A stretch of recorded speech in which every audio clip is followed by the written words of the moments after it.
Punjab and Sindh bank ने ताज नगरी में अपने नए क्षेत्रीय कार्यालय का भव्य शुभारंभ किया है। उद्घाटन समारोह में बैंक के प्रबंधक निदेशक गजराज सिंह ठाकुर समेत कई वरिष्ठ अधिकारी मौजूद रहे।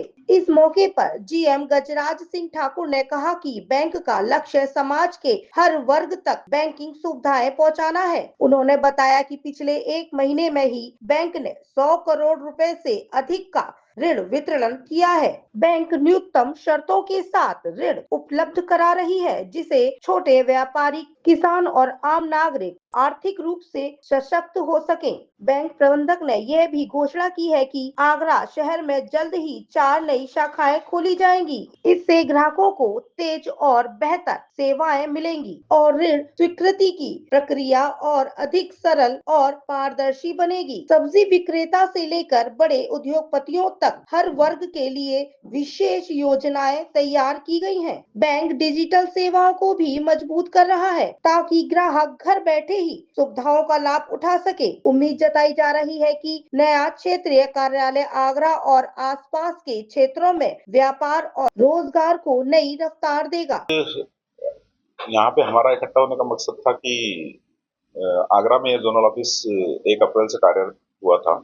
हम हमारे ब्रांच के थ्रू जोनल ऑफिस रन कर रहे थे। नया जोनल ऑफिस बना, जब हम नया जोनल ऑफिस शिफ्ट किया, उसके बाद हमारी कोशिश रही है कि जब जोनल ऑफिस खुला है, हम नेटवर्क बढ़ा रहे हैं, तो लोगों को बैंकिंग सेवाओं का लाभ मिले। तो हमने पिछले महीने एक एमएसएमई शिखर नाम से एक महीने का कैंपेन चलाया। उसमें हमने 100 करोड़ से ज्यादा लोग, व्यवसायियों को, जो मध्यम और छोटे उद्योग के लोग हैं, उनको 100 करोड़ से ज्यादा का लोन वितरण किया। फिर उसके बाद फरवरी में हमने फेडरलेस फरवरी नाम से एक कैंपेन चलाया। इसमें हमने फिर से जो छोटे मंझोले उद्योग है, उनके लिए लोन सैंक्शन करने का एक कैंपेन रखा। तो हमारा 100 करोड़ के लगभग का वितरण उसमें भी हम आज करने जा रहे हैं। तो क्योंकि हमारी पहले जोन में 33 ब्रांचें थी, हमने और 11 ब्रांचें यहाँ खोलनी है।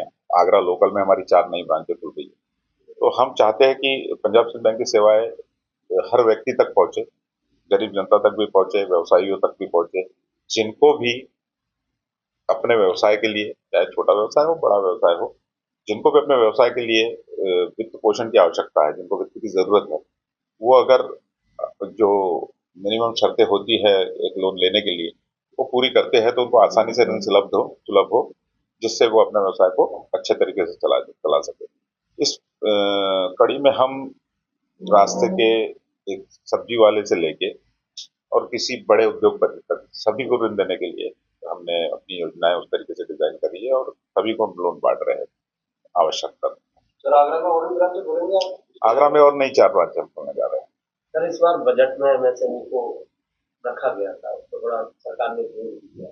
एक्चुअली एमएसएमई से जो लोन, जो कह सकते हो लोगों के ऊपर जो लोन दिए जाते हैं, तो उसमें सर बड़ी दिक्कतें होती है। जब बैंक में कस्टमर आता है और उसके बाद में वहाँ तमाम चीजें उसको बना दी जाती है। बड़ा मतलब एक आसान तरीका क्या है इसको सर लेने के लिए व्यापारियों को?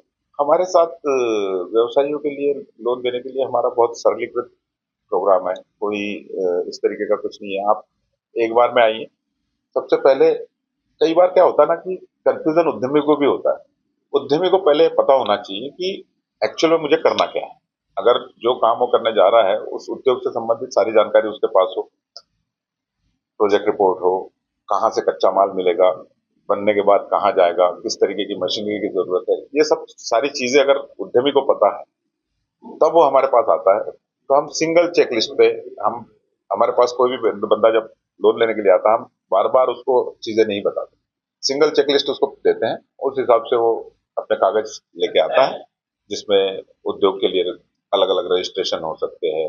और बैंकों में डर के मारे, जैसे घबराहट या कोई संकोच के मारे गरीब जाते थे, तो इस बैंक से गरीबों को कितना लाभ मिलेगा, क्या उनको रिस्पॉन्स दिया जाएगा? मेरा हर हर उस व्यक्ति से जो अपना छोटा मोटा भी उद्यम करना चाहता है ना, वो अगर रास्ते पे अगर सब्जी की दुकान भी खोल रहा है या और कोई छोटा मोटा 5-10 हजार का उद्योग करना चाहता है और उसका अगर पिछला कोई डिफॉल्ट नहीं है, ये बहुत जरूरी है क्योंकि अगर कहीं से लोन लिया है और वो डिफॉल्ट में है तो फिर उस व्यक्ति को लोन देना मुश्किल हो जाता है, क्योंकि ये सरकारी नियम है कि एक बार कोई अगर डिफॉल्ट हो जाए तो फिर उसको लोन नहीं दिया जा सकता नियमों के तहत। तो अगर कहीं डिफॉल्ट नहीं है तो किसी भी गरीब तबके के व्यक्ति के लिए पंजाब सिंध बैंक के सभी शाखा के दरवाजे हमेशा खुले हैं।